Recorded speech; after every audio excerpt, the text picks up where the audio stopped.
प्रत्येक बातमीतील घटनेच्या वास्तविकतेची तुलना थेट पाहत रहा सांगली अपडेट।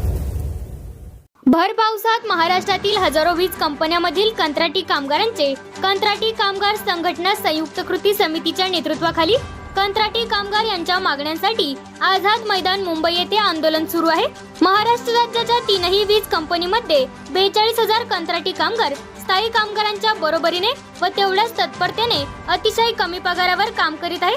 तेव्हा महानिर्मिती, महावितरण व महापारेषण या तीनही वीज कंपनीमध्ये कार्यरत कंत्राटी कामगारांच्या महत्त्वाच्या व त्यांच्या जीवनाशी निगडित असलेल्या एकूण 17 मागण्याकरिता या आंदोलनास Maharashtra state electricity workers federation कंत्राटी कामगार फ्रंटचे सरचिटणीस कॉम्रेड NY देशमुख व कॉम्रेड कृष्ण भोयर, सरचिटणीस Maharashtra state electricity workers federation संबोधित करताना व कॉम्रेड दत्ता पाटील, राज्य सचिव Maharashtra state electricity workers federation व इतर संघटना पदाधिकारी व्यासपीठावर उपस्थित होते।